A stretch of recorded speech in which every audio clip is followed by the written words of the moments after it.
सिंहासन 32 श्रृंखला की एक मंत्र मुग्ध कर देने वाली कहानी के लिए हमारे साथ जुड़ें, जहां प्रत्येक मूर्ति वीरता और धोखे की एक छिपी हुई कहानी को उजागर करती है। आज हम दूसरी प्रतिमा की दिलचस्प कहानी पर गौर करेंगे, जिसमें राजा विक्रमादित्य की यात्रा का खुलासा किया गया है, जिसमें उन्हें दैवीय उपहारों और विश्वासघाती चुनौतियों का सामना करना पड़ता है। सिंहासन 32 श्रृंखला के माध्यम से हमारी यात्रा में आपका फिर से स्वागत है। दूसरी मूर्ति, जिसे a divine fruit and the betrayal के नाम से जाना जाता है, हमें राजा विक्रमादित्य के शासनकाल में ले जाती है, जहां समृद्धि अप्रत्याशित परीक्षणों के साथ जुड़ी हुई है। आइए इस दिलचस्प गाथा को एक साथ सुलझाएं। इससे पहले कि हम राजा विक्रमादित्य की कहानी में डूब जाएं, आइए हमारे पिछले प्रश्न का सही उत्तर प्रदान करने के लिए हैरी पॉटर को विशेष धन्यवाद दें। आपकी सहभागिता और उत्साह सचमुच सराहनीय है। आइए अब सिंहासन 32 की कथा की गहराई में यात्रा करें। अंत तक बने रहना याद रखें, जहां हम आज के दिलचस्प सवाल का खुलासा करेंगे। राजा विक्रमादित्य के शासन में उज्जैन बहुत समृद्ध हुआ।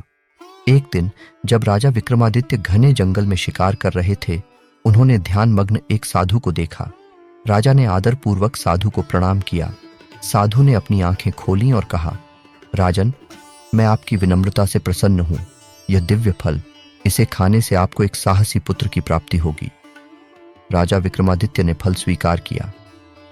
महल लौटते समय उन्होंने एक महिला को पहाड़ी पर आत्महत्या करने की कोशिश करते देखा। राजा ने पूछा, तुम आत्महत्या क्यों कर रही हो?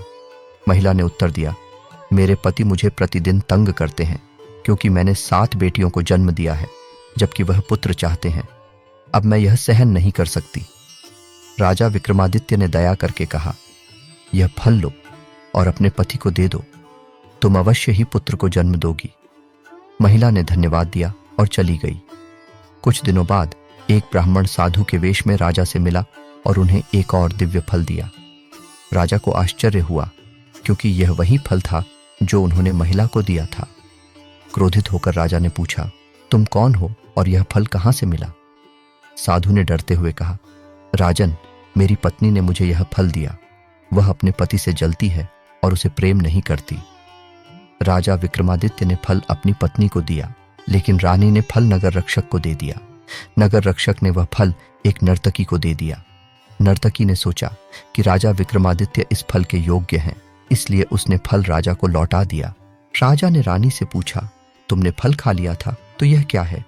रानी ने अपनी गलती स्वीकार की और बेहोश हो गई। दुखी होकर राजा विक्रमादित्य जंगल में ध्यान करने चले गए।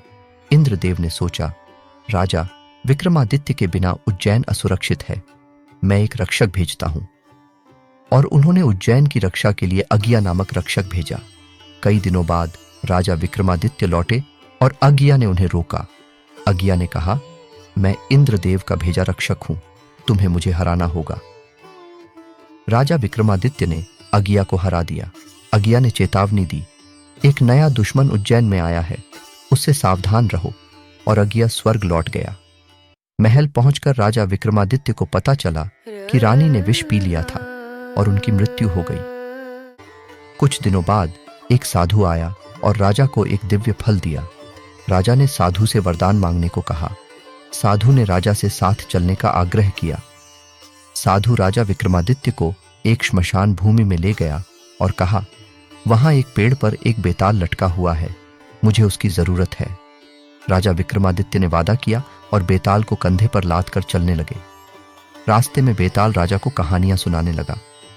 हर बार बेताल पेड़ पर वापस लौट जाता। 24 बार ऐसा हुआ। 25वीं बार बेताल ने राजा को बताया कि साधु एक धोखेबाज है और उसे राजा की बलि चाहिए। राजा विक्रमादित्य ने बेताल का धन्यवाद किया और सावधानी से साधु को धोखा देकर उसका सिर काट दिया। देवी साधु की बलि से प्रसन्न होकर राजा विक्रमादित्य को 2 बेतालों का वरदान देती हैं। राजा विक्रमादित्य विजयी होकर अपने राज्य लौटते हैं और पुनः उज्जैन का शासन करते हैं। जैसा कि हम the divine fruit and the betrayal की इस मनोरम कहानी का समापन करते हैं, हम विपरीत परिस्थितियों में राजा विक्रमादित्य के लचीलेपन और अटूट दृढ़ संकल्प को देखते हैं। सिंहासन 32 संग्रह की प्रत्येक मूर्ति की तरह यह कहानी विश्वास, अखंडता के कालातीत पाठों को प्रतिबिंबित करती है और राजत्व की स्थायी भावना। जैसे ही हम राजा विक्रमादित्य की यात्रा की इस मंत्र मुग्ध कर देने वाली कहानी का समापन करते हैं, आइए अपने पिछले प्रश्न का उत्तर उजागर करें।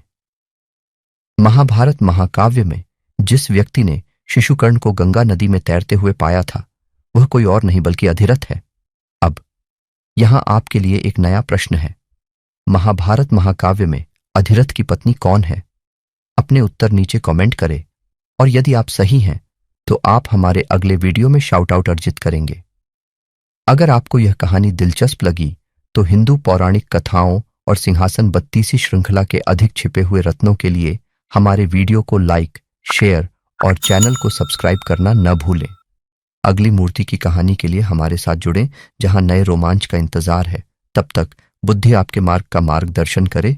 नमस्ते।